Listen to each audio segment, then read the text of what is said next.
జై శ్రీరామ్. అందరికీ నమస్కారం. వెల్కమ్ టు న్యూస్ సెకండా. నేను మీ కస్తూరి శ్రీధర్. అదేదో పెద్దవాళ్ళు ఏదో ఒకటి సామెత చెప్తారు, అనుభవానికి వచ్చే కానీ తత్వం బోధపడదని చెప్పేసి. మన దాకా వస్తే కానీ ఏదైనా కూడా ఆ బాధ నొప్పి ఎట్టుంటాయనేది తెలియదు. దీనికి సంబంధించిన ఒక ఇంపార్టెంట్ ఒక కీలకమైన అప్డేట్ ఒకటి తీసుకొచ్చిన. దీంట్లో ఏంటంటే బ్రిటన్ విషయం కూడా ఉండాలి. మీకు ఖచ్చితంగా న్యూస్ మాత్రం మంచి కిక్కిస్తుంది, దాంట్లో అయితే డౌట్ లేదు. ఇంకా అసలు విషయానికి వస్తా. మన దేశంలో మొన్న ఈ మధ్య ఈ పార్లమెంట్ ఎన్నికలు జరిగినట్టుగానే బ్రిటన్లో కూడా ఈ పార్లమెంట్ ఎలక్షన్స్ అయితే జరిగినాయి. ఈ ఎన్నికల్లో బ్రిటన్కు చెందినటువంటి లేబర్ పార్టీ ఘన విజయం సాధించింది. దీంతో బ్రిటిష్ ప్రధానమంత్రిగా కీర్ స్టార్మర్ ప్రమాణ స్వీకారం చేసినాడు. ఇక ఈ బ్రిటిష్ లేబర్ పార్టీ అనేది మొదటి నుంచి కూడా లెఫ్టిస్ట్ పార్టీ అనమాట.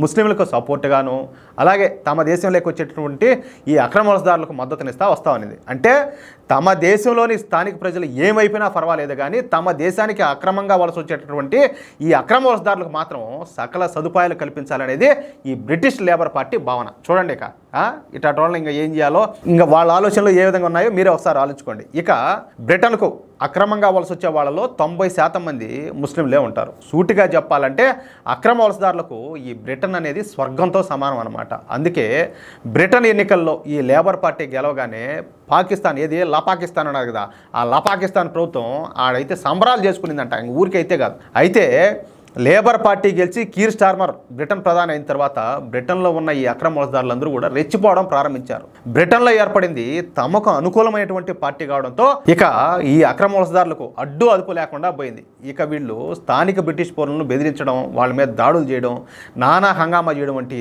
స్టార్ట్ చేశారు. ఈ క్రమంలో ఒక అక్రమ వలసదారుడు బ్రిటన్లో డ్యాన్స్ నేర్చుకుంటున్నటువంటి 3 అమ్మాయిలపై దాడి చేసి వాళ్ళపై కత్తులతో, అంటే విచక్షణారహితంగా కత్తులతో దాడి చేసి పొడిచి చంపేసినాడు. ఇక దీంతో బ్రిటన్లో పెద్ద ఎత్తున అయితే అల్లర్లు ప్రారంభమైనాయి. ఇంకా ఏం చేస్తారు, ఎక్కడి నుంచో వచ్చినాడు, బతకడానికో బతుకు తెరువు కోసం వచ్చినాడు, బ్రతుకు జీవుడు అంటే వచ్చినాడు, ఏడ చేరుకొని తమ దేశ పౌరుల మీద ఈ విధంగా హత్యలు చేస్తా, ఈ మాదిరి దాడులు చేస్తూ ఉంటే వాళ్ళైతే మాత్రం ఎట చూస్తూ ఊరుకుంటారు.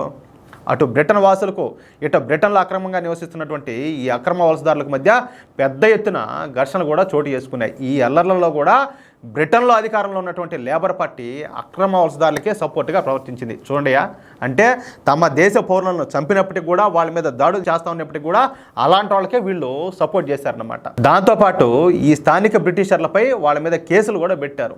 బ్రిటిష్ లేబర్ పార్టీ చేసిన ఈ చర్యతో ఇక బ్రిటన్లో ఈ లేబర్ పార్టీ పైన, అలాగే ఈ బ్రిటన్ ప్రధాని కీర్ స్టార్మర్ పైన తీవ్ర వ్యతిరేకత అయితే వ్యక్తమైంది. ఇక జీవితంలో ఈ లేబర్ పార్టీకి ఓటు వేయకూడదని బ్రిటన్ పౌరులు అయితే నిర్ణయం తీసుకున్నారు. అర్థమవుతాను కదా మీకు. అయితే ఈ విషయాన్ని కనిపెట్టినటువంటి బ్రిటన్ ప్రధాని కీర్ స్టార్మర్ ఒక సంచలన నిర్ణయం తీసుకున్నాడు. అదే బ్రిటన్ నుంచి అక్రమ వలసదారులను పంపించేయడం. అర్థమవుతాను మీకు. నేను అదే చెప్పింది, తమ దాకా వస్తే కానీ, అంటే అనుభవానికి వస్తే కానీ తత్వం బోధపడదని చెప్పేసి. ఎప్పుడైతే అంటే ఇంక వీళ్ళకి ఓట్లేరు, వీళ్ళ పార్టీని చీకొడతారు, ఇంకొకసారి ఈ పార్టీ అధికారంలో రాదు అని చెప్పేసి వాళ్ళకి ఎప్పుడైతే ఒక క్లారిటీ అయితే వచ్చిందో అప్పుడు వాళ్ళ మార్పు అనేది వచ్చింది. యాడైనా అంతే, మన దేశంలోనే అంతే, యాడైనా అంతే జరిగేది. ఇక ఎంత మాత్రం అక్రమ వలసదారులను ఉపేక్షిస్తే తనకు, తన పార్టీకు భవిష్యత్తు ఉండదని చెప్పి గమనించినటువంటి ఈ కీర్ స్టార్మరు అక్రమ వలసదారులను తరిమి కొట్టాలని చెప్పేసి ఒక నిర్ణయానికి అయితే వచ్చినాడు. ఇకపై అక్రమ వలసదారులపై పోరాటం చేస్తానని ఇతను ప్రమాణం కూడా చేసినాడు. అయితే ఈ అక్రమ వలసదారులను ఎలా డీల్ చేయాలో ఈ బ్రిటన్ ప్రధాని కీర్ స్టార్మర్కు పెద్దగా తెలీదు. అయితే ఈ అక్రమ వలసదారులను డీల్ చేయడంలో ఇటలీ ప్రధాని జార్జియా మెలోనికి మంచి అనుభవం ఉండాలి. ఆవిడేంటంటే మన ఇండియాకు ఫ్యాన్ కూడా, పెద్ద ఫ్యాన్, మన ఇండియాకి కావచ్చు, మోడీ గారికి కావచ్చు, పెద్ద అభిమాని. దీంతో ఈ అక్రమ వలసదారులను ఎలా తరిమి కొట్టాలన్న విషయంలో బ్రిటన్ ప్రధాని కీర్ స్టార్మర్ ఇటలీ వెళ్ళి జార్జియా మెలోనిని కలిసినారు. జార్జియా మెలోనితో ఈ విషయం మీద చర్చించినారు కూడా. కేవలం ఈ అక్రమ వలసదారుల విషయంపైనే వీళ్ళిద్దరి మధ్య చర్చలు జరగడం ఇప్పుడు ప్రపంచవ్యాప్తంగా ఇది ఒక పెద్ద వార్తే కూర్చున్నది. ఇక ఈ విషయం మీద ప్రపంచవ్యాప్తంగా పెద్ద ఎత్తున డిబేట్లు కూడా నడుస్తున్నాయి. ఈ అక్రమ వలసదారుల విషయంలో ఇప్పటి వరకు సపోర్ట్ చేస్తూ వచ్చిన బ్రిటన్ ఇప్పుడు ఎదురు తిరగడంతో కొందరికి ఫీజులు అయితే ఎగిరిపోతున్నాయి. ముఖ్యంగా తీవ్రవాదులకు, అలాగే రాడికల్స్కు, జిహాదులకు సపోర్ట్ చేసే ఆల్ జజీరా మీడియా అయితే ఇది ముస్లింలకు వ్యతిరేకంగా జరుగుతున్న కుట్రంటూ కథనాలు వండి వార్చడం ప్రారంభించింది. మీకు అర్థమవుతుందా? అంటే ఓళ్ళు బాగుండి మిగతా వాళ్ళ మీద, అంటే అది ఇప్పుడు సపోజ్ వచ్చేసి బ్రిటన్ పోయినారు వీళ్ళంతా అక్రమ వలసదారుల రూపంలోనో, లేకపోతే చొరబాటుదారులుగానో, శరణార్థుల రూపంలోనో పోయినోడు ఆడు ఉండకుండా బ్రిటన్ పౌరుల మీద దాడులు చేస్తే అదేం తప్పులే. కానీ ఏంటంటే వాళ్ళని తప్పులు చేసే వాళ్ళని అక్కడి నుంచి వెనక్కి పంపించడం అనేది అది తప్పు వీళ్ళ దృష్టిలో, ఏది ఆల్ జజీరా దృష్టిలో. ఇకపోతే ఇక్కడ ఒక ఇంట్రెస్టింగ్ పాయింట్, కుళ్ళిపోయిన గుమ్మడికాయ మొహం వేసుకొని ఉంటాడు ఒకడు, ఎవడో ఒక పక్షివాతం వచ్చాడు మాదిరా. అర్థమవుతుంది మీకు. నేను గతంలో చాలాసార్లు చెప్పిన, ఓడి పేరే ఎవడో జార్జ్ సోరేస్. వీడు పచ్చి భారత వ్యతిరేకి, అలాగే హిందూ వ్యతిరేకి అయినటువంటి జార్జ్ సోరేస్ అయితే బ్రిటన్ తీసుకున్న నిర్ణయంతో వాడు బెత్తరపోయినాడంట. మీకు ఇంకొక విషయం మీకు తెలుసో లేదో, గతంలో కూడా నేను చెప్పా, వీడికి వచ్చేసి భారతదేశాన్ని కూడా ఇస్లామీకరణ చేయాలని చెప్పేసి వీడు పెద్ద ఎత్తున ప్రయత్నం చేస్తున్నాడు. అలాంటోడు వీడు. ఇంకా అలాంటోడికి ఇప్పుడు ఆ బ్రిటన్లో ఉండేటటువంటి అక్రమవలసదారులందరినీ కూడా వాళ్ళని తరిమేస్తా ఉంటాడు. బాధ ఇదా? అది బాధ.